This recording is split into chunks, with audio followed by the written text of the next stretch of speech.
Recording in progress. Kebijakan yang dibuat itu pasti erat kaitannya antara ekonomi dan juga menjaga kesehatan, ya, layanan kesehatan. Kemudian juga ada pendidikan, kemudian keamanan dan infrastruktur. Empat inilah bagian atau instrumen yang cukup penting dalam kajian ekonomi politik. Oke. Nah, dalam kajian bidang ilmu ekonomi politik itu tentu kajian utamanya adalah ilmu ekonomiksnya. Kemudian untuk mendukung kajian ekonomi politik, ya bisa menggunakan perspektif atau kacamata-kacamata berupa ilmu politik, kemudian juga kebijakan publik, kemudian hukum, sosiologi, dan sebagainya. Nah, ini definisi tentang ilmu ekonomi politik ya, menurut Peto. Bahwasanya ilmu ekonomi politik itu membahas hubungan, ya. Tadi saya bilang ada relasi antara politik dengan ekonomi serta tekanan pada peran kekuasaan dalam pengambilan keputusan ekonomi. Ya, ini sering sekali sih kita lihat kasus-kasusnya gitu ya, bagaimana situasi politik itu bisa mempengaruhi kebijakan-kebijakan ekonomi yang dikeluarkan oleh pemerintah. Sampai nanti studi ini itu masuk ke dalam yang namanya normatif economics, ya, economics normatif. Kemarin kalau kawan-kawan belajar mikro kalau nggak salah kan ada normatif, ada yang positif, ya, positif economics. Jadi positif economics itu kan ya gampangnya kalau saya anak biasanya yang dia sudah memang faktual, ya, ekonomi secara faktual. Nah, kemudian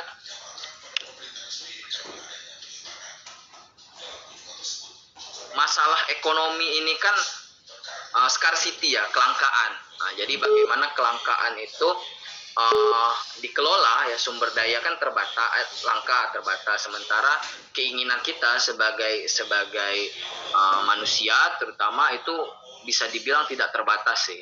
Ada aja maunya gitu kan. Hari ini mau boba, besok maunya minum janji jiwa misalnya. Hari ini janji jiwa, besoknya mau apa lagi, bla bla bla dan sebagainya. Nah, jadi keinginan padahal jenisnya sama, minuman gitu. Nah, jadi keinginan kita itu biasanya unlimited. Nah, jadi bagaimana ekonomi politik ini melihat masalah-masalah ekonomi, ya, yaitu menciptakan pilihan alternatif terbaik, ya. Jadi ya sebenarnya ini kajian-kajian kita juga belajar ya biasanya di S1 EKIS tentang mengambil manfaat atau maslahah yang paling besar gitu kan, ya. Ini bahasa-bahasa ekonomi syariah sebenarnya, ya, bagaimana mengurangi mudarat dan sebagainya, ya, apa untuk siapa, bagaimana implementasinya, berapa banyak, kemudian bagaimana mendistribusikan sumber daya tersebut. Nah, itu dibahas dalam ekonomi politik, ya. Nah, ini definisinya tentang political economics, ekonomi politik gitu ya. Nah, yang tadi ilmu sosial belajar tentang produksi, distribusi dan konsumsi, aktivitas utama ekonomi ini, ya. Kemudian tentang politik itu adalah mempelajari tentang struktur dan proses dalam pemerintahan. Nah, jadi ketika digabungkan, interdisiplinerkan, jadi intinya adalah bagaimana hubungan antara kekuasaan itu dalam pengambilan keputusan ekonomi. Nah, ini beberapa konsep utama ya dalam kajian ekonomi politik, itu tentang insentif ekonomi, ya, orang cenderung akan mengikuti suatu hal yang memberikan keuntungan ekonomi. Bagaimana ekonomi politik itu berusaha memberikan keuntungan bagi masyarakat gitu ya. Insentif apa saja yang bisa menstimulus pertumbuhan ekonomi dan sebagainya, itu biasanya di insentif ekonomi, ya. Kemudian juga opportunity cost, ya. Opportunity cost saya rasa sudah semua ya konsepnya. Jadi intinya adalah memberikan alternatif terbaik. Jadi kadang memang tidak ideal situasinya, terlalu fokus ke kesehatan, ekonomi runtuh. Ekonomi yang difokuskan, layanan kesehatan ambruk gitu ya. Jadi harus dicari pilihan terbaiknya, ya. Opportunity, setiap pilihannya ada opportunity cost. Kemudian efisiensi, ya. Tujuan kita belajar ilmu economics itu tentu adalah bagaimana mengefisiensikan sumber daya tadi untuk menghasilkan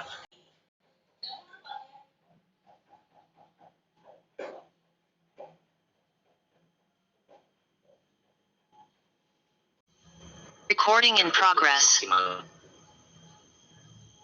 Ada tentang hasil ya, tentang pembagian hasil, kemudian juga optimalisasi hasil. Tapi ini konsep-konsep dasar lah. Sebenarnya ini yang ingin saya ini kalau nggak salah saya ada di lagunya Fose yang itu saya coba resapi lagu-lagu dari Mars Fose itu mostly dia ngomong tentang ketimpangan sosial.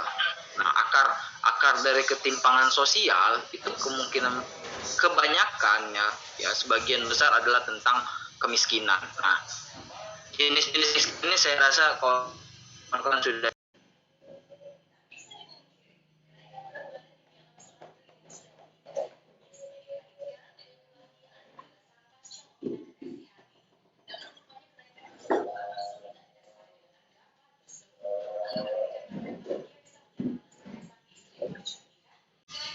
Recording in progress. hanya berpangkal pada masalah distribusi kekayaan yang tersendat, timpang dan tidak adil. Jadi kuncinya adalah pengaturan kerannya, ya. Jadi keran ekonomi itu ya distribusi. Bagaimana keran itu optimal ke setiap kolam-kolam, ke setiap bak-bak masyarakat. Nah, jadi kira-kira seperti itu ya tentang ekonomi politik, bagaimana tujuan utamanya. Tapi kadang kalau kita ngomongin politik, praktiknya adalah seringnya yang terjadi adalah distribusi ini malah tidak optimal. Sering terjadi, mohon maaf ya, hanya ditujukan pada kroni-kroni dan juga pada orang-orang tertentu. Jadi ini permasalahan ketimpangan juga di dalam ekonomi politik. Nah ini tentang dinamika sejarahnya ya, sejarah ekonomi politik. Jadi ekonomi politik Indonesia yang hari ini itu sebenarnya tidak lepas dari perjalanan sejarah bangkit mulai dari kemerdekaan gitu ya tahun 1945. Alhamdulillah kita sudah masuk di bulan kemerdekaan gitu ya, bulan Agustus. Nah jadi bagaimana dari masa gerilya, dari masa berperang dulu, tokoh-tokoh kita itu merebut kembali aset-aset ekonomi negara gitu ya. Kemudian lanjut lagi ke pembangunan ekonomi nasional ya, di mana tokoh-tokoh kita yang mulai membangun unit-unit vital dalam aktivitas ekonomi. Kemudian ada ekonomi terpimpin gitu ya. Ada yang muter musik? Oke. Nah, kemudian juga ada ekonomi demokrasi ya, tentang orientasi kebijakan negara yang mulai terbuka dan tujuannya adalah dari pembangunan ekonomi. Ya, ini biasanya kebanyakan di zaman pra ya, dari orde lama ke orde baru. Nah, mulai ceruk-ceruk ekonomi demokrasi ini dikembangkan. Kemudian ekonomi bonanza minyak ya yang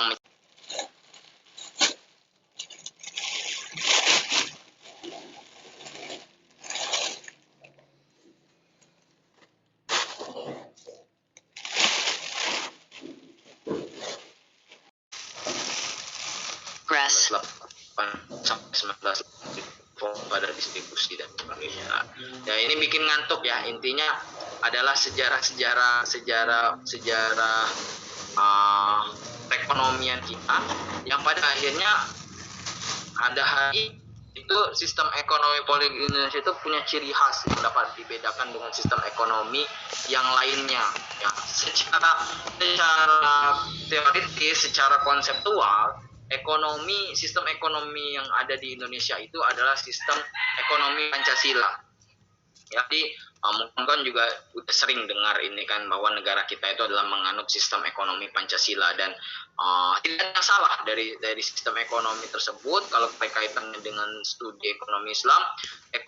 Pancasila sendiri itu bersumber ya, disarikan dari nilai-nilai Islam. Bahkan kalau kawan-kawan mungkin pernah ikut kajian atau pernah ini ya meriset tentang Pancasila. Nah itu saya pernah baca kajiannya bahwasanya Pancasila kita itu juga banyak didasarkan pada maqasidus syariah. Kawan-kawan tahu kan ya maqasid syariah ya, hibzul nafas, hibzul mal, kemudian hibzul akal, hibzul nasab, hibzul din. Nah kelima hal ini ternyata disarikan kalau kita pikirkan, kita ibaratnya kita renungkan, ternyata itu ada semua di Pancasila ya. Sila pertama tentang hibzuddin ya, kemudian sila 2 tentang hibzun nafas ya, kemudian yang ketiga itu tentang hibzun nasab kalau nggak saya lupa ya. Nah itu silakan dikaji. Yang terakhir itu sila kelima itu tentang hibzul mal. Nah jadi luar biasa sekali sebenarnya tokoh-tokoh kita. Jadi kira-kira seperti itu. Meskipun nanti kawan-kawan mau mendebat ke saya Pak, tapi faktualnya adalah banyak dari oknum-oknum kita, pejabat-pejabat kita ini ibaratnya ya kasarnya jual menjual aset-aset negara kita ke pihak-pihak yang mungkin tidak nasionalis, dan itu sangat bisa. Nah kemudian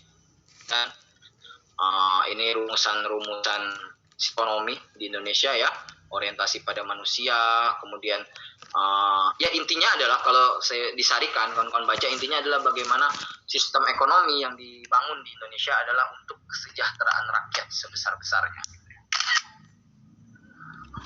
Oke, saya coba langsung. Nah, kemudian bagaimana sih Islam memandang tentang ekonomi politik gitu ya? Dalam Islam ternyata kawan-kawan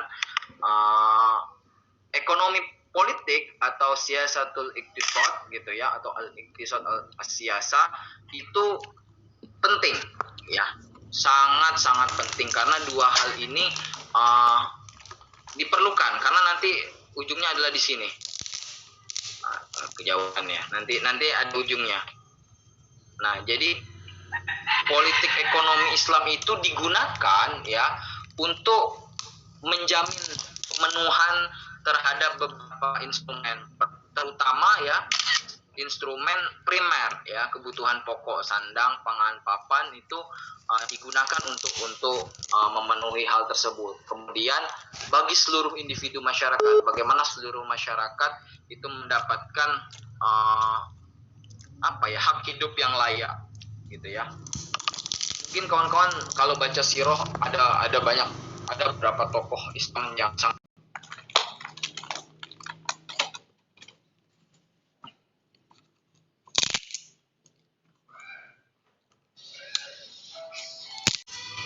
Recording in progress.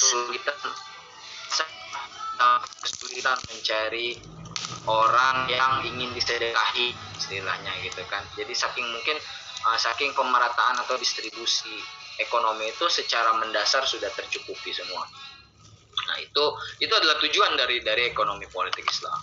Kemudian begitu juga kebutuhan pelengkap sesuai dengan kesanggupan dan gaya hidup masyarakat ya.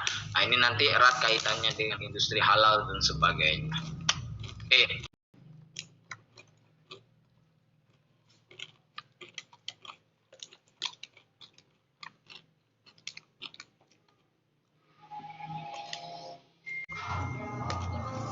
Gitu. Itu akan sejahtera. Tapi politik ekonomi Islam itu berusaha sampai mikro ya, sektor mikroskopis ya, tiap individu itu harus sejahtera, tidak hanya didasarkan pada kemakmuran rata-rata ya. Kemakmuran rata-rata itu kan ya biasanya dari data saja. Misal dari satu komplek gitu kan, yang kayanya ada 9 orang, yang miskin 1 orang. Nah, dianggap mungkin dalam kajian ekonomi politik biasa itu sudah makmur, sudah sejahtera karena rata-rata atau agregatnya secara kolektif semuanya kaya raya, tidak ada yang di bawah garis kemiskinan. Padahal ternyata ada satu yang miskin. Nah, Islam tidak perspektif dari politik ekonomi Islam itu tidak seperti itu. Tapi dari 10 orang ini semuanya sejahtera, tidak ada satu yang berada di bawah garis kemiskinan. Ya, kemudian politik ekonomi Islam itu bukan hanya terkait dengan kemakmuran negara semata, tapi juga kemakmuran umat secara menyeluruh gitu ya, umat Islam secara menyeluruh. Makanya dalam ekonomi politik Islam itu kemarin di YIN Bengkulu itu sampai kita bahas terkait dengan perjuangan ekonomi kawan-kawan kita gitu ya, umat Islam yang ada di Palestina. Jadi nggak bisa kita ngomongin hanya sekedar di negara kita, tapi kita juga konteksnya dalam hal ini adalah umat Islam secara keseluruhan. Nah itu kan pokok praktik Islam itu berupa kebutuhan barang dan ada kebutuhan jasa. Ya, nah ini dua hal ini menjadi batasan dalam pandangan pokok ya, kebutuhan pokok perspektif Islam. Sandang, pangan, papan, kemudian ada keamanan, pendidikan dan kesehatan, itu jasa. Nah, strateginya adalah strategi ekonomi penciptaan ekonomi politik Islam itu melalui mekanisme tidak langsung dan juga ada mekanisme langsung ya.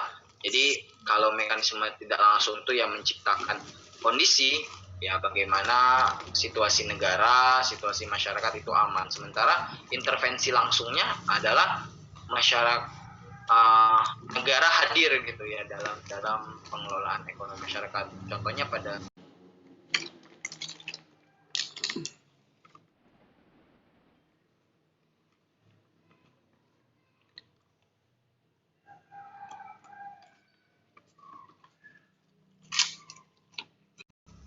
Recording in progress. bagaimana ekonomi politik Islam itu mewajibkan individu itu untuk bekerja, kemudian terkait dengan penyediaan lapangan kerja, kemudian ada instrumen ahli waris, kewajiban ahli waris, kemudian subsidi baitul mal dan ribah.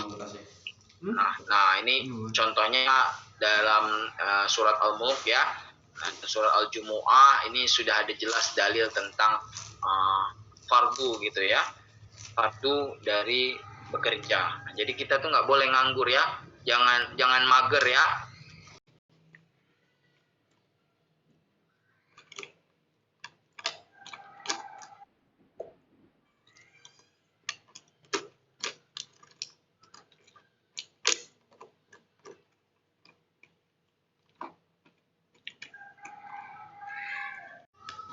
Recording in progress. Oke. Nah, ini juga dorongan motivasi. Kenapa kita tuh harus bekerja, atau dalam mungkin bahasa anak kinian tuh why you should produktif gitu ya. Kenapa kalian itu sama yang masih muda, yang energinya masih banyak gitu ya, teman saya juga. Nah itu kita itu didorong, sangat dimotivasi untuk bekerja karena bekerja itu adalah suatu kemuliaan bagi kita ya. Mungkin banyak orang-orang yang bisa bekerja, mungkin banyak yang tidak memiliki kemampuan untuk melakukan hal tersebut baik fisik non fisik. Nah jadi bekerja itu adalah mulia, kemudian dia hapus dosa. Nah itu akan dibaca nanti dalil-dalilnya, disukai oleh Allah dan Rasulullah, didoakan Rasulullah dan sebagainya ya. Jadi kerja gitu ya, tapi jangan lupa sudah kerja action juga tidak lupa beribadah ya, ubudiyahnya. Jadi mungkin pekerjaan kita sebagai manusia jadi wa ma khalaqtul jinna wal insa illa liya'budun. Jadi sebenarnya pekerjaan utama kita itu adalah hamba Allah gitu ya. Tapi salah satu pemenuhan tugas kita sebagai hamba Allah, kita harus mencari rezeki, harus hidup ya. Harus hidup ya tadi mengelola, mencari sumber daya. Oke. Nah, ini juga terkait studi Islam, bagaimana penyediaan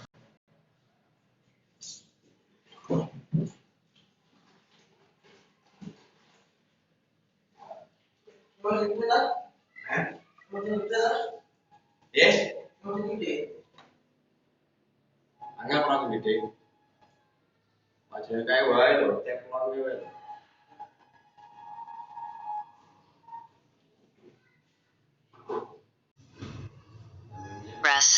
Ini semuanya peran dari negara. Individu harus bekerja, relasinya adalah individu ya harus bekerja, kemudian negara harus hadir untuk menyediakan lapangan pekerjaan. Nah, disitulah ekonomi politiknya. Kebijakan apa yang diambil untuk masyarakat agar semuanya bisa bekerja. Oh, negara sekarang coba hadir lewat insentif-insentif ekonomi tadi seperti adanya kartu prakerja dan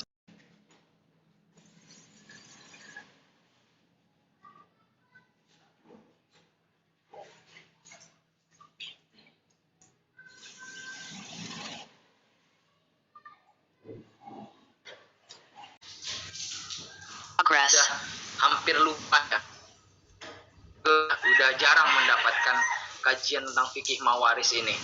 Kalau saya dulu sih masih ada di S1 pas saya itu tentang fikih mawaris, tapi ya itu mungkin karena ilmu ini sudah sangat jarang sekali dipraktik di masyarakat kita. Aduh. Itu hampir kita sering lupa gitu ya. Tapi secara garis besar tidak serta-merta hanya sekedar fikih mawaris. Nah, di sini ternyata konteks ahli waris itu juga ada kaitannya dengan nafkah. Ya, siapa yang menafkahi siapa.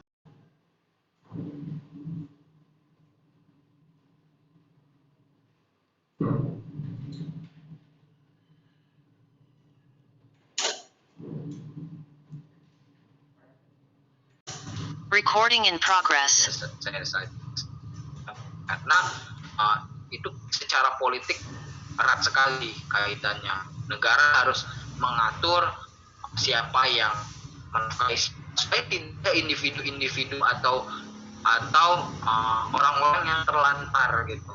Masa tidak dipaksa atau diatur oleh negara seorang anak yang wajib dinafkahi oleh orang tuanya atau dipelihara gitu ya oleh negara dan sebagainya. Nah, nanti instrumen-instrumennya ada banyak sekali.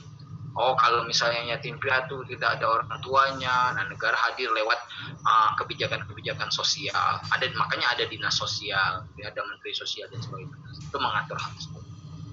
Nah, kemudian kewajiban baitul mal ya.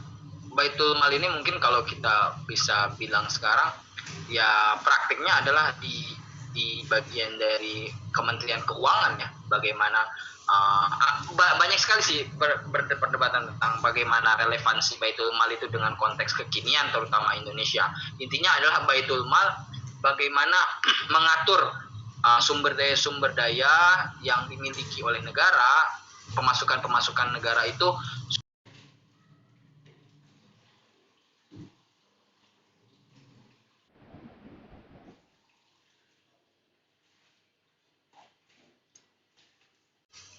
Recording in progress. itu juga menjadi kajiannya. Gitu. Nah, Umar bin Khattab dulu membangun suatu rumah yang diberi nama Dar Ad-Daqi, rumah tepung ya. Atau kalau kita bisa bilang sekarang mungkin negara hadir lewat dinsos tadi gitu ya, membagikan makanan gratis gitu, tempat singgah gitu ya. Nah, itu dibahas dalam kajian ekonomi politik Islam. Nah, ini mekanismenya, ada mekanisme gloribah ya, bagaimana pendistribusian harta tadi, pendistribusian ketika terjadi suatu krisis. Nah, harus ada gotong royong gitu ya, dari yang berkelebihan harta disalurkan atau ditarik kemudian dibagikan kepada mereka yang kurang mampu. Nah, itu dibahas dalam Baitul Mal. Dan konsep-konsep ini sejatinya dalam ekonomi politik Islam banyak sekali diterapkan ya. Kita tahu ada akad Fardul Hasan gitu ya. Nah, dan tidak semua ekonomi syariah. Ini tadi terkait jasa gitu ya. Apa yang dijamin oleh negara, pertama adalah keamanan, itu penting karena keamanan atau ketertiban suatu masyarakat, suatu negara tanpa keamanan yang mumpuni tentu agak sulit, tentu akan menciptakan situasi ekonomi yang kondusif pula. Dan untuk mengatur keamanan tadi itu ada peran ekonomi politik, kajian ekonomi politik di sana, gitu ya. Kesehatan juga ya. Nah ini yang mungkin konteks kekinian terkait pandemi dan sebagainya, ada banyak sekali kasusnya gitu. Oke, jaminan pendidikan gitu ya. Nah, ini ada semua. Oke, nah keseimbangan ekonomi tadi itu adalah tujuan dari ekonomi politik Islam. Itu ketika suatu kekayaan atau kesejahteraan itu terdistribusi dengan baik, maka akan menciptakan namanya keseimbangan ekonomi, di mana kondisi itu terjadi karena pada saat kekayaan yang ada dalam masyarakat itu bisa mencukupi kebutuhannya, ya. Jadi ini setiap masyarakat itu punya sumber dayanya masing-masing untuk memenuhi kebutuhannya. Kemudian mereka bisa menjalankan agamanya juga secara kafah, secara sempurna. Nah itu lah balance ya, economic balance-nya dari distribusi ekonomi politik Islam. Tujuannya adalah dua hal ini. Gitu. Mereka sejahtera, mereka bisa beribadah dengan maksimal. Nah sementara ketika distribusinya buruk, ya tentu akan terjadi kesenjangan ekonomi. Kesenjangan ekonomi tentu akan menciptakan banyak hal, baik secara politik gitu ya maupun secara ekonomi. Secara politik situasi keamanan tidak terkendali, mungkin bisa jadi sampai ada kudeta, kemudian kriminalitas dan sebagainya. Tentu itu kan erat kaitannya dengan politik gitu. Nah ini terkait mekanisme distribusi itu ya dalam Islam transaksi ekonomi yang sifatnya wajib itu ya adalah transaksi ekonomi, kemudian baitul mal atau pajak, dan kemudian yang sifatnya sunnah gitu ya terkait mekanisme ekonomi.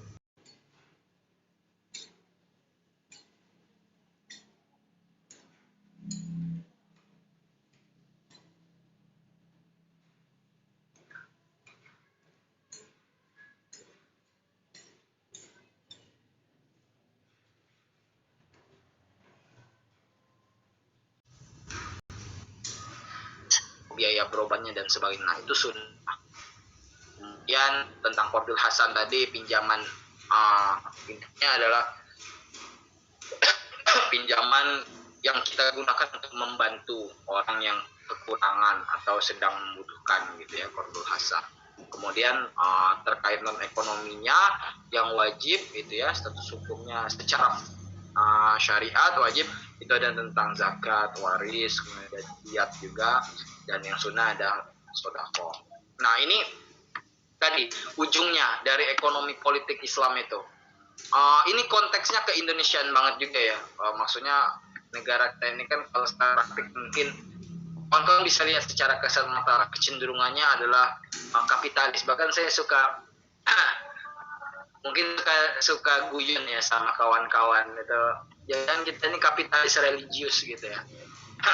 Gitu ya, kapitalis tapi tetap berusaha normatif. Nah itu mungkin kritik lah dari kawan-kawan akademisi dan sebagainya. Tapi bagaimana sih secara politik ekonomi syariah itu bisa berkembang dengan baik? Ternyata cara adalah ekonominya itu menganut sistem ekonomi Islam, dan sistem perpolitikannya adalah sistem perpolitikan Islam. Nah ini ketemu antara tadi konsep berekonominya adalah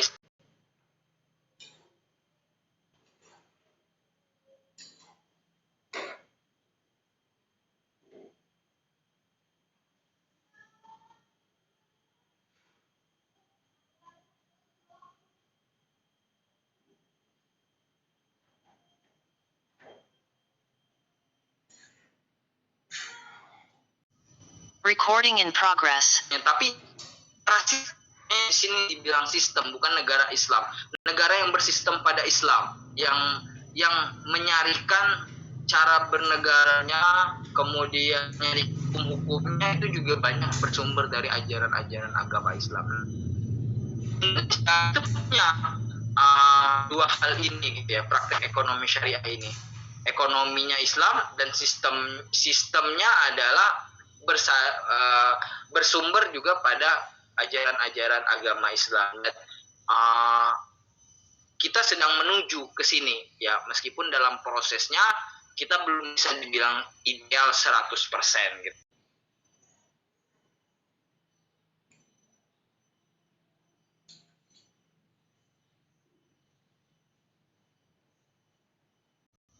Recording in progress.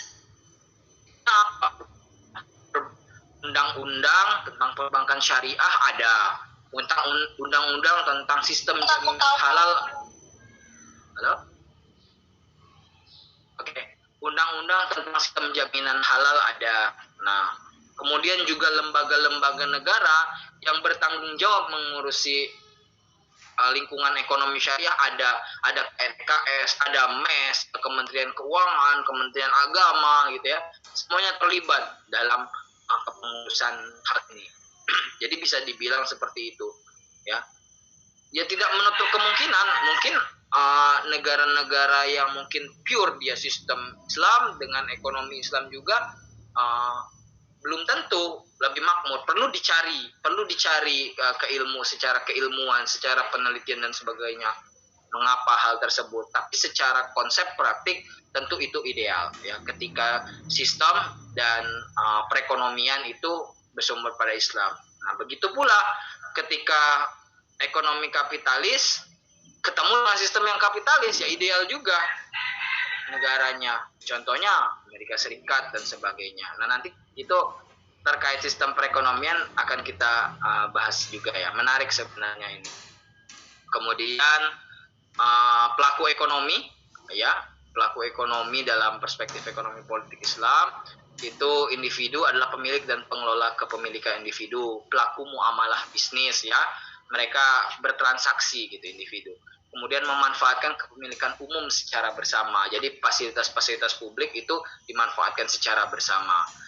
Sementara negara itu adalah pengelola kepemilikan umum dan kepemilikan negara. Negara juga merupakan pelaku muamalah bisnis ya, karena negara berbisnis juga, makanya ada konsep B2G, business to government ya. Jadi negara juga berbisnis. Konteksnya mungkin negara berbisnis dengan negara yang lain, itu bisa juga. Kemudian pengelola kepemilikan umum dan pelaksana dari ekonomi politik, kebijakan ekonomi politik. Nah, sampai sini ada yang mau ditanyakan dulu? Atau saya lanjut saja, Mbak Haya? Oh iya, mungkin boleh langsung aja lanjut, Pak.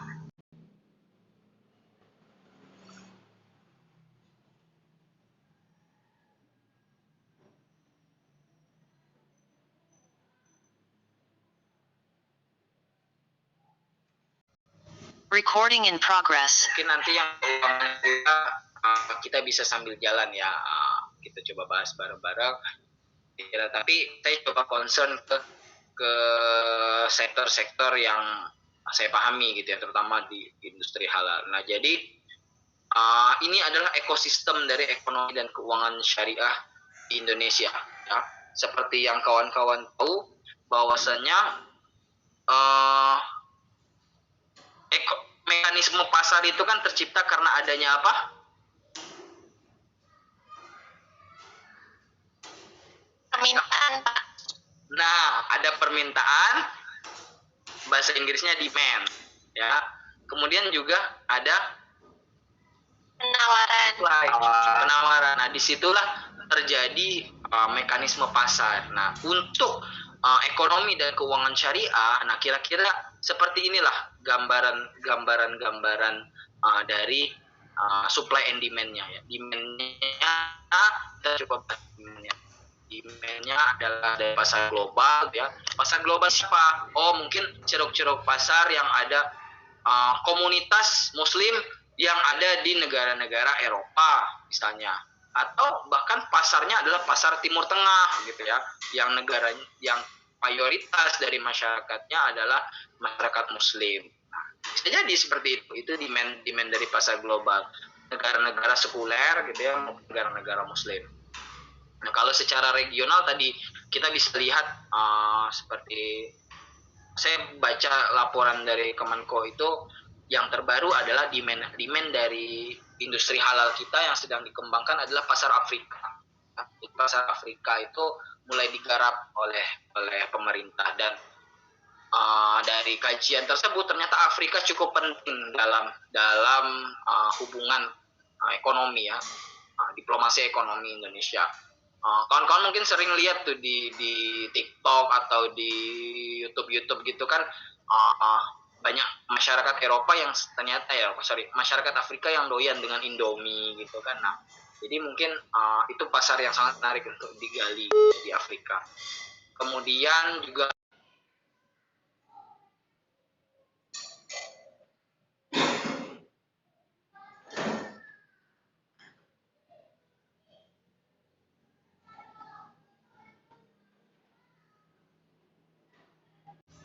Recording in progress. Nah, ini supply-nya ini kita lihat dari segi skopnya ya, skop bisnisnya ya, penyedia barang dan jasa ekonomi dan keuangan syariah ini pertama adalah korporasi besar, bank-bank unit syariah, bank usaha yang bus gitu ya. Nah, itu sudah levelnya sudah korporasi gitu ya. Kemudian ada usaha menengah gitu ya, PT-PT yang sudah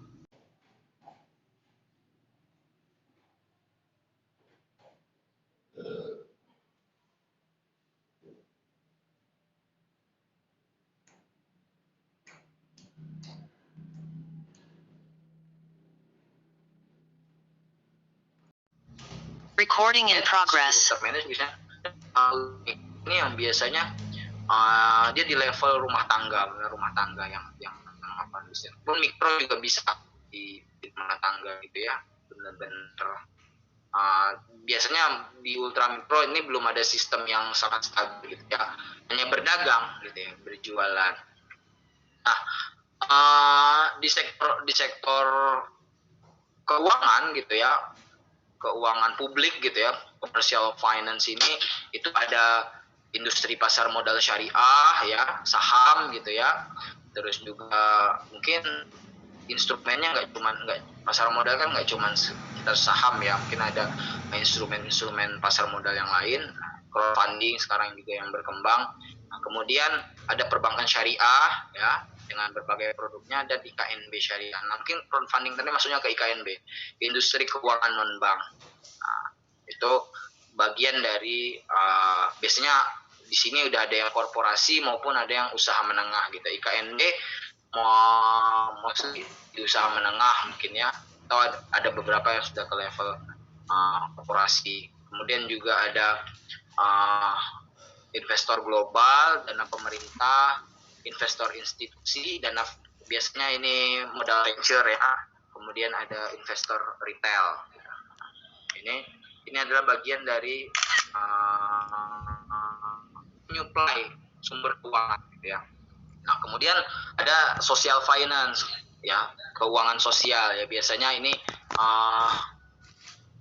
sumber keuangan Qardul Hasan tadi ya, Qardul Hasan bagaimana itu berkembang dan diperuntukkan biasanya kalau social finance ini levelnya adalah untuk usaha ultra mikro tadi, individu-individu atau rumah-rumah tangga yang memang membutuhkan ya. Nah, ini pemberinya, ini tadi beda kanan kiri ini adalah, yang sebelah kiri ini adalah penyedianya ya, mungkin penyedia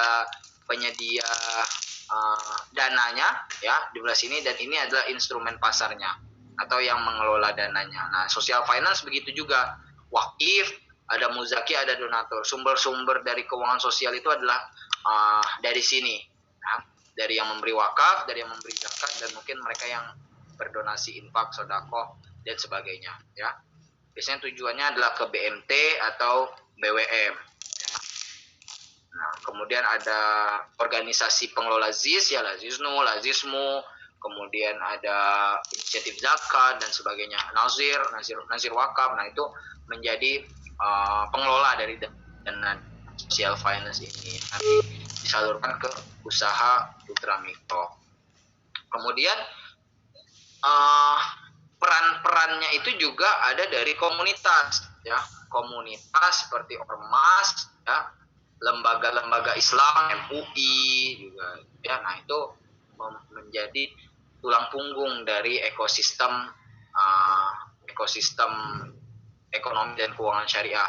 Kemudian masjid, asosiasi, kelompok usaha rakyat. Nah, mereka semua itu terlibat dalam perumusan kebijakan. Kalau kita tarik tadi kaitannya dengan ekonomi politik Islam, komunitas ini punya sumbangsih, baik dia sumbangsih pikiran maupun sumbangsih akar rumput. Jadi mereka seperti di ormas gitu ya. Di ormas kan mereka memang secara langsung hidup atau ada tinggal di masyarakat. Ormas itu ada di masyarakat, bagaimana mereka bisa mengakselerasi perkembangan ekonomi syariah. Kemudian pesantren yang melalui institusi pendidikan dan sebagainya, masjid, ya, itu mereka mempunyai peran penting, menjadi aktor penting dalam ekonomi politik Islam, mempercepat perkembangan ekonomi syariah. Nah, kemudian supply ini juga dibentuk dari, nah, kalau misal tadi commercial finance ini, jadi saya suka menggambarkan ekonomi syariah itu ada sektor hulu ke hilir. Nah, kalau keuangan ini adalah hulunya, pangkalnya, maka hilirisasi dari dana-dana yang masuk ke dalam lembaga keuangan syariah ini adalah sektor real. Sektor real dalam ekosistem ekonomi syariah itu adalah industri halal, ya. Nah, industri halal itu di mana banyak berkembangnya, ya, di mana infrastruktur atau bagian-bagian pentingnya. Pertama, ada kawasan industrinya, gitu ya. Infrastruktur industrinya, ada kawasan industri, ya. Kawasan industri banyak, kawasan industri pariwisata halal atau kawasan industri tekstil halal dan sebagainya. Nah, itu gitu ya. Kemudian adanya berbagai laboratorium, ya, karena terkait dengan halal ya, dalam konteks dalam konteks konsumsi gitu ya, itu memerlukan uji laboratorium untuk kuliner, untuk tekstil, mungkin untuk peralatan pendukung. Nah, itu memerlukan uji laboratorium. Kemudian pelabuhan itu erat kaitannya dengan logistik, ya, bagaimana produk-produk halal tadi, bagaimana sektor-sektor real tadi terdistribusi ke berbagai daerah, dan infrastruktur lainnya, ya, sumber daya ekonomi, sumber daya energi dan sebagainya, itu infrastruktur industri semua. Jadi, nah, apa saja sektor-sektor dari industri halal ini, mulai dari inputnya, misalnya ada makanan dan minuman, ini prosesnya, alurnya, ya, jadi ngomongin halal itu kan dari material paling dasar sampai ke cara atau metode bagaimana barang jadi itu sampai ke pengguna akhir, end user, ya, mulai dari inputnya,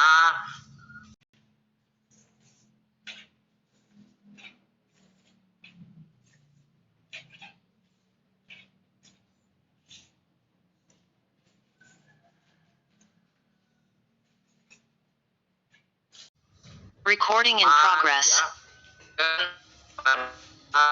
Farmasi dan kosmetik misalnya, ya, kawan-kawan yang suka pakai skincare gitu ya, nah, itu masuk ke sini tuh, farmasi dan kosmetik. Kemudian ada media dan rekreasi, ya, bagaimana layanan-layanan animasi TV, nah, itu mempengaruhi. Kemudian ada jasa-jasa bisnis syariah, misalnya kayak ada IO syariah gitu, nah, itu bagian dari bisnis syariah, ya, pendidikan dan sebagainya masuk ke sini.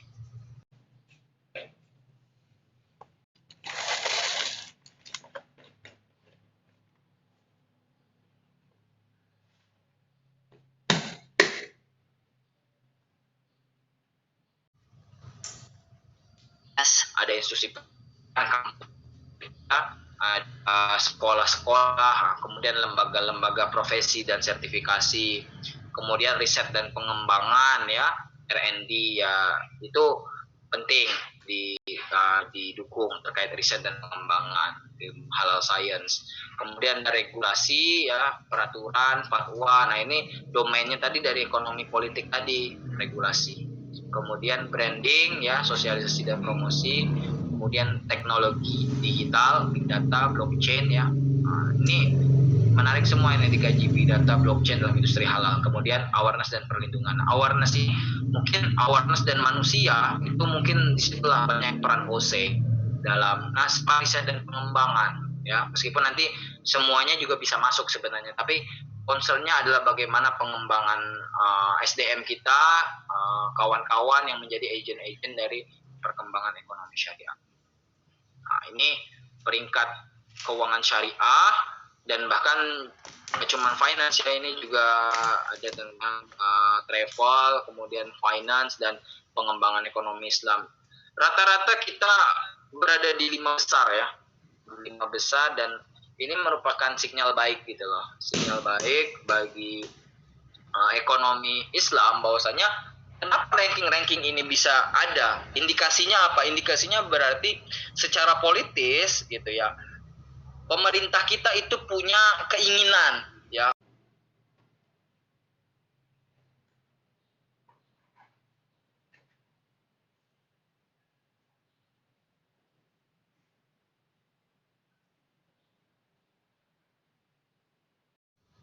Recording in progress. Untuk ranking ini bisa ada. Dan kita harus optimis dan kita harus mendukung, kawal terus gitu ya, jangan sampai lolos gitu istilahnya. Nah, supaya kebijakan dan juga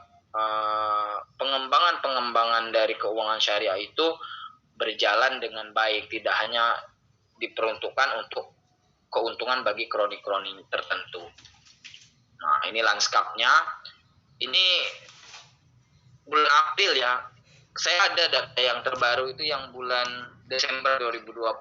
Kawan-kawan juga bisa lihat di OJK gitu ya. Ini gambaran saja. Market share atau pangsa pasar dari keuangan syariah pada April 2020. Nah, ini pada 2020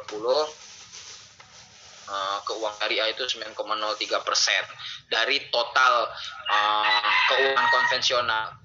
Yang selama ini ya, kalau kawan-kawan kalau kami dulu sih sewaktu mahasiswa, dari saya tahun 2013 sampai 2017 itu sempat ada guyon keuangan syariah kita itu sepertinya terjebak di angka 5%. Jadi sampai ada istilah kutukan 5%. Mandek di situ-situ aja. Ya, 5% dari saya awal kuliah sampai saya lulus.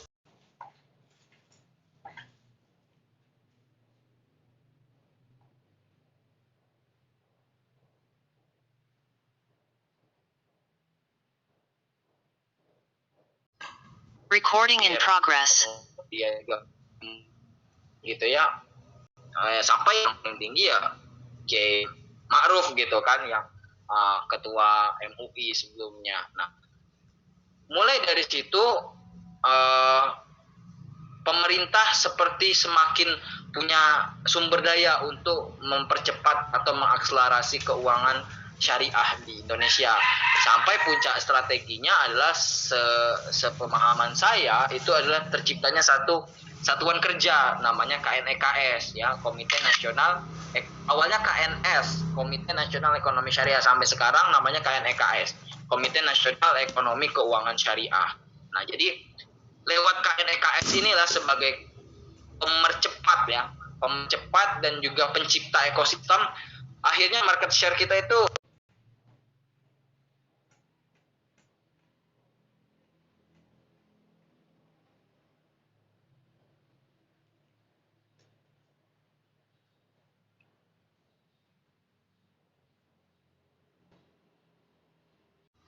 Recording in progress.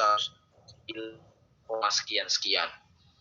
Nah ini didasarkan porset ini didasarkan penelitian Sukuk ya. Dan pemerintah juga yang terbaru kan, kalau nggak salah pemerintah bikin ini juga tuh wakaf wakaf tunai apa ya? Wakaf tunai. Nah, ini juga bagian dari ekonomi politik Islam, bagaimana pemerintah itu berusaha mencari sumber-sumber pembangunan, sumber dana pembangunan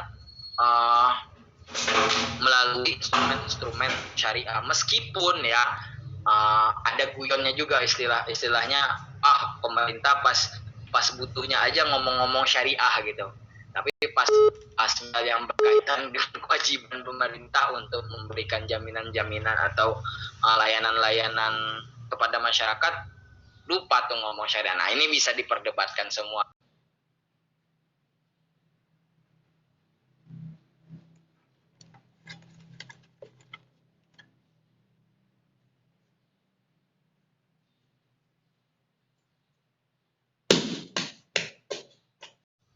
Recording in progress. Itu tidak diri ya. Banyak sekali PR, masih banyak sekali pangsa pasar yang harus digarap oleh kita sebagai agen-agen dari ekonomi keuangan syariah, gitu ya. Masih luas, ya. Nah, ini perkembangan asetnya dari bank-bank yang ada di Indonesia, BPRS, ada bank usaha syariah, bank unit syariah, ada unit usaha syariah, gitu ya. Sampai kabar yang terakhir kemarin 3 bank negara yang syariah itu merger gitu kan. Nah, tentu langsung ketika aset-aset mereka digabungkan tentu memberikan lonjakan yang cukup besar gitu ya dalam nilai aset perbankan syariah gitu. Oke. Ini pasar modal gitu ya. Silakan kawan-kawan bacalah data-data ini gitu ya. Bagaimana pertumbuhan yang ada gitu ya dari, nah ini per Juni 2020, sudah setahunan yang lalu. Nanti kita cari deh data-data yang lebih baru gitu ya. Ya, ini pertumbuhannya pasar modal, perkembangan suku ya, surat berharga syariah negara itu juga grafiknya meningkat gitu ya. Dari tahun ke tahun, dari tahun 2015 sampai 2020 kuartal kedua itu meningkat, meskipun yang tajam sekali di sini dari tahun 2018 sampai 2019. Nah, seingat saya memang di tahun-tahun inilah 2017, 2018 ini lewat KNEKS itu banyak dilakukan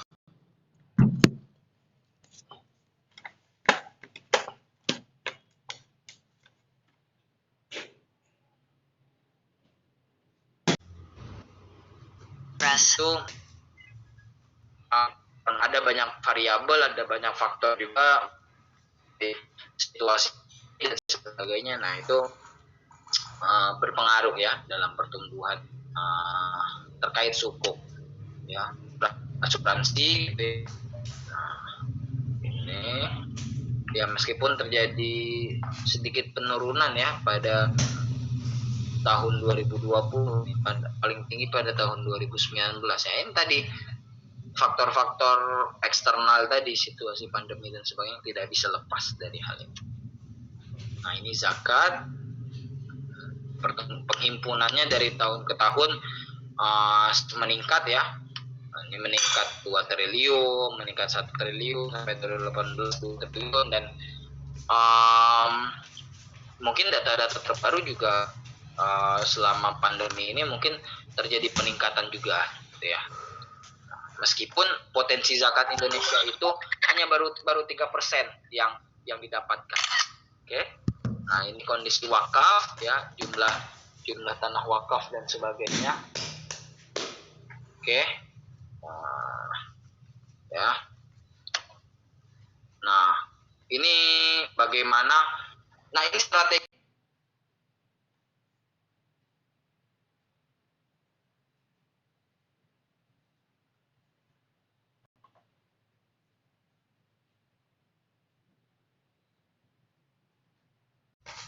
Recording in progress. Rumah tangga, bagaimana pemerintah itu menguatkan ya, menguatkan literasi. Mohon maaf ya, saya jawab telepon bentar, sepertinya penting. Ya, Pak.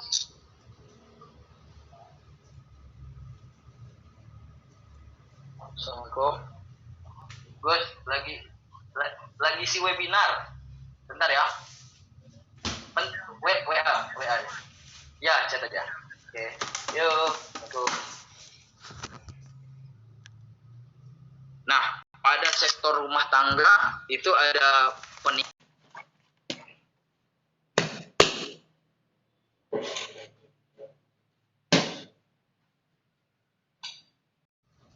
Recording in progress. rumah tangga mungkin sedikit dijaga, kemudian mulai kan yang bisa dilakukan secara online, kemudian menggunakan kendaraan pribadi bagi upper dan middle class ya. Ada premi kesehatan itu meningkat. Sementara dari sisi perusahaan, korporasi gitu ya, banyak perjalanan bisnis yang berkurang, optimalisasi digital, layanan digital, kemudian penundaan rekrutmen pegawai baru, ada limitasi di sana. Kemudian ada mulai budaya-budaya work from home, ya, uang perkantoran berkurang, otomatis nilai properti juga berkurang. Kemudian ada penurunan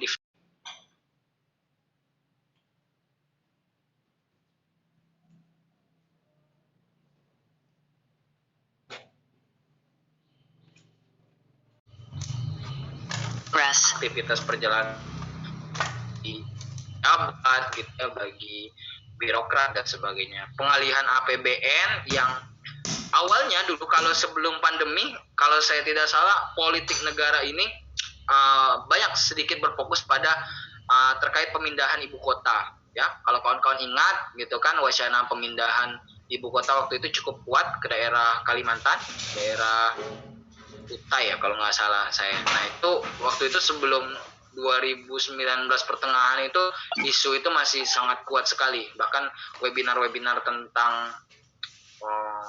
seminar, masih seminar gitu ya. Seminar tentang pemindahan, wacana pemindahan ibu kota masih sering dibahas. Nah, tapi ketika terjadi situasi pandemi ini, fokus pemerintah adalah bagaimana dana-dana tersebut untuk menjadi pada sektor dan jaring pengaman sosial gitu ya. Jadi pengamanan sosial baik dari sisi kebutuhan dasar, kemudian juga vaskes ya, kemudian juga insentif-insentif untuk tenaga kesehatan dan sebagainya itu digunakan ya. Kemudian juga sosialisasi dan fasilitas-fasilitas untuk membooster kesehatan masyarakat sampai nanti ekonomi pulih juga dilakukan, penyediaan vaksin dan sebagainya. Kemudian pemerintah menerbitkan surat utang ya untuk bagaimana supaya infrastruktur tetap berjalan kalau tidak ada dana gitu ya, karena padahal dana pemerintah banyak digunakan untuk tadi sektor kesehatan ya. Pemerintah menerbitkan surat utang gitu loh kepada masyarakat, negara berutang kepada masyarakat, atau tadi negara meluncurkan program wakaf ya, wakaf tunai bagi masyarakat untuk pembangunan infrastruktur negara. Ya contohnya kawan-kawan yang di Bengkulu ini kan meskipun pandemi proyek tol tetap jalan gitu ya. Nah kita doakan meskipun di tengah pandemi tol itu bisa jalan, jadi kawan-kawan KC dari Bulu bisa main ke kawan KC Palembang, bisa main ke Lampung gitu ya lewat tol. Itu kan menjadi lebih kuat silaturahmi. Oke.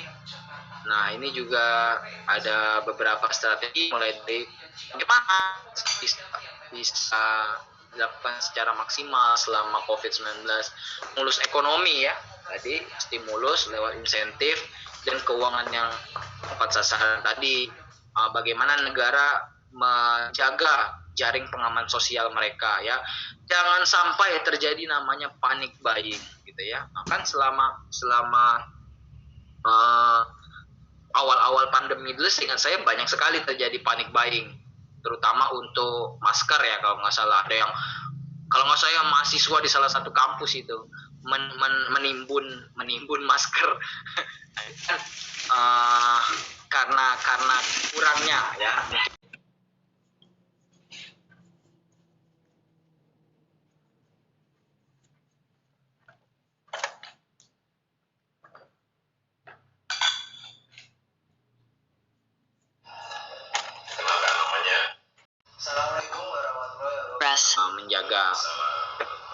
ya tinggi gitu ya. Kayak yang terbaru ini kebijakan negara itu terkait obat tertentu, terutama obat-obat antivirus ya, obat-obat favipiravir ya, ivermectin gitu-gitu. Nah itu lewat kebijakan negara, kalau nggak salah Opung Luhut gitu ya, dengan tegas gitu menyatakan akan menindak mereka yang masih menjual dengan harga di atas harga eceran tinggi dan sebagainya. Nah, itu bagaimana peran pemerintah menjaga jaring pengaman sosial. Kemudian stimulus ekonomi dengan strategi peralihan kepada winning sector. Sekarang pariwisata turun, ya dia bukan winning sector. Ya saat ini ya bukan menjadi sektor utama.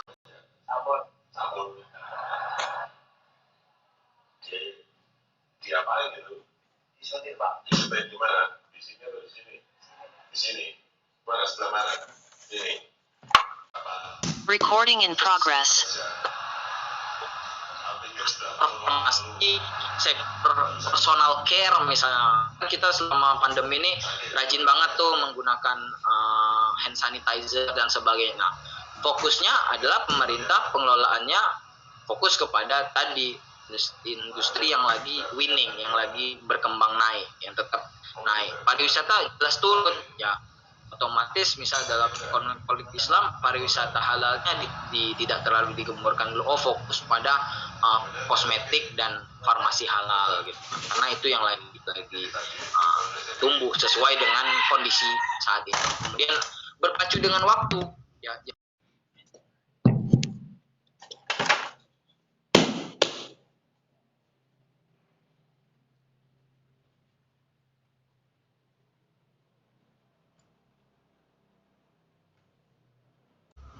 Recording in progress. Karena makin lama orang sadar penggunaannya, negara-negara lain makin sadar. Misalnya nanti ketika demandnya banyak, tentu supply-nya dikit, tentu harga naik gitu kan. Nah, jadi pemerintah segera itu bergerak gitu kan. Kemudian juga bahan-bahan dasar untuk membuat obat-obatan itu juga pemerintah banyak mengambil. Bahkan saya tuh pengusaha nonton juga di podcast beliau dengan Dedi gitu, bahwa ternyata Indonesia ini di sektor farmasi itu belum punya kayak pabrik untuk paracetamol gitu. Pas pandemi baru sadar ternyata Indonesia harus punya pabrik yang khusus memproduksi paracetamol misalnya. Nanti silakan dikoreksi kalau saya salah. Padahal bahan baku tersebut penting digunakan dalam obat-obatan yang lainnya. Nah, jadi mulai sadar bahwa harus ada instrumen-instrumen penting. Nah, kemudian juga perubahan mindset dalam pengelolaan keuangan. Nah, saat ini mulai itu masyarakat sadar tentang saving, tentang investasi. Kalian sadar nggak? Misal akhir-akhir ini, kalau saya tuh sering banget ke spam di Telegram atau di WhatsApp, masuk ke grup-grup yang ngomong tentang trading, yang ngomong tentang Bitcoin, yang ngomong tentang investasi lah, macam-macam lah.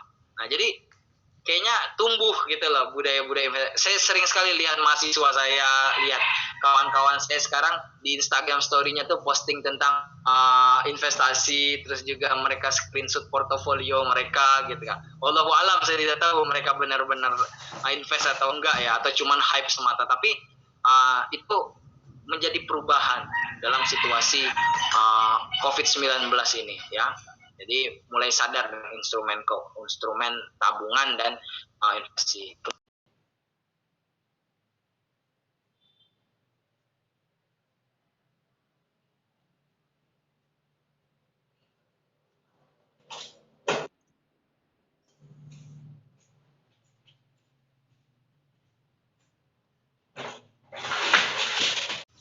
Recording in progress. Mulai fokus menjaga untuk yang fokus ke kesehatan gitu. Nah, itu ada perubahan. Kemudian ada lifestyle ya, kurangi belanja yang tidak perlu, fokus pada kesehatan dan sebagainya. Nah, kira-kira itu. Nah, ini profil resiko dan sebagainya nanti bisa dibahas selanjutnya. Ini sama ya, tentang kriteria-kriteria investasi, itu juga terkait dengan tren-tren gitu ya dari kekinian.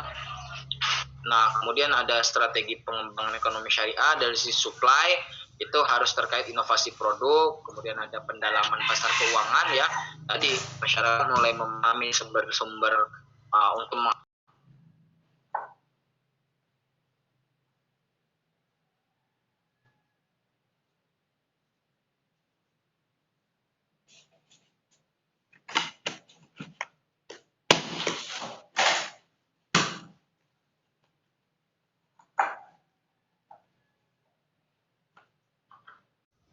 Recording in progress.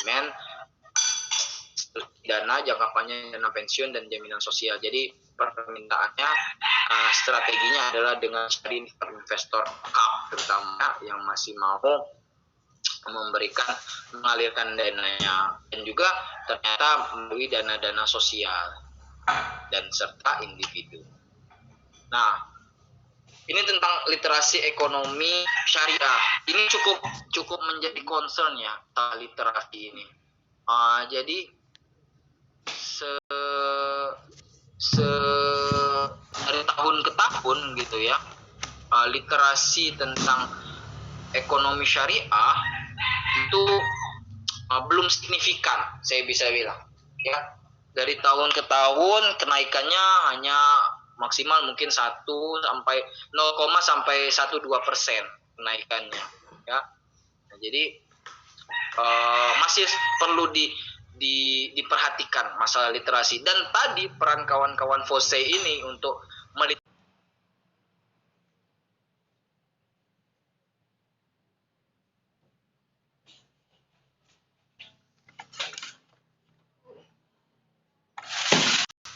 Recording in progress. supaya organisasi lain punya concern, punya isu yang fokus kepada ekonomi dan keuangan syariah. Nah, itu suka saya sampaikan. Kadang saya lihat kawan-kawan tuh hanya di KC dan postingnya saja, tapi misal jarang tuh ada yang main ke BEM, ada yang juga main ke eksternal. Dan jangan takut terkungkung gitu loh. Misal organisasi eksternal cuman hanya organisasi A gitu, tapi silahkan menyebar ke organisasi eksternal manapun, karena FOSE itu adalah organisasi ketemuan, dia bukan organisasi eksternal, dia punya afiliasi tertentu. Nah, itu keuntungan kita sebagai FOSE. Jadi sangat fleksibel, sangat cair untuk masuk ke organisasi dan lapisan-lapisan masyarakat secara umum gitu ya. Nah, jadi itu keuntungannya. Nah, ini sangat rendah sekali. Puncaknya apa? Kawan-kawan tahu nggak tren yang terbaru terkait kenapa dampak dari literasi ekonomi syariah ini? Ada yang mau respon nggak?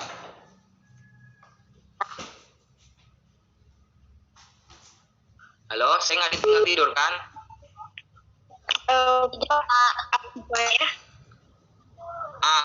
Ya. Ada yang mau komentar nggak kira-kira? Apa nih puncak dari, bukan puncak lah, bisa salah satu case yang cukup menyita perhatian nasional tentang literasi ekonomi syariah ini?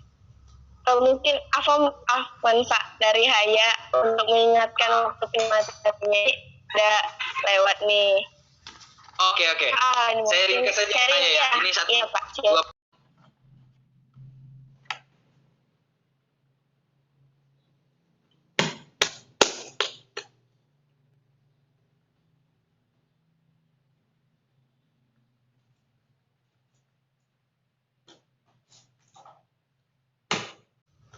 Recording in progress. Akan beliau ya untuk ekonomi syariah gitu ya. Wah, kejam lah, inilah gitu. Nah, jadi ternyata setelah digali itu hanya masalah pemahaman, tingkat pemahaman dari beliau gitu ya, dan juga itu masih menggunakan diksi yang menurut saya itu bukan ekonomi syariah, bunga lah dan sebagainya. Nah, padahal kan kita punya konotasi atau diksi tertentu dalam industri keuangan syariah. Nah, itu peran penting dari literasi keuangan syariah. Bahkan saya lihat kayak di grup Young Islamic Bankers dan sebagainya itu bikin podcast tandingan dan sebagainya. Saran saya jangan sudutkan beliau gitu ya. Jangan sudutkan tokoh-tokoh atau orang-orang yang mungkin yang mereka itu tidak paham aja gitu lah. Bahkan itu bisa dijadikan momentum untuk meningkatkan tren ekonomi syariah. Mungkin itu salah satu kasusnya ya. Nah, nanti bisa kita cari-cari lagi deh kasus-kasus menarik dan sebagainya.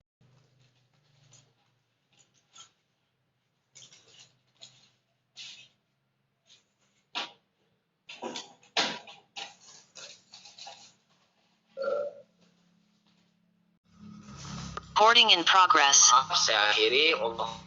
Assalamualaikum warahmatullahi wabarakatuh. Waalaikumsalam warahmatullahi wabarakatuh. Oke, alhamdulillah ya, masya Allah atas penyampaiannya dari Pak Husin. Semoga bisa bermanfaat nih untuk teman-teman yang lain. Mungkin selanjutnya langsung mempersingkat waktu ya teman-teman. Kita buka sesi tanya jawab nih. Baiklah, untuk teman-teman yang belum paham apa sama tentang ekonomi politik tadi, boleh deh ditanyain sama Bapak ya. Pak Husin langsung boleh. Kita langsung mic-nya nih. Yuk, izin bertanya. Oh iya, langsung dari Fajar Baradewa. Izin bertanya boleh deh. Langsung di Waduh, Masya Allah. Ini Pak, ada yang bertanya Pak dari Lisa. Apa dari mana ini? Duluan ini. Dari Lisa dulu ya. Duluan udah ini.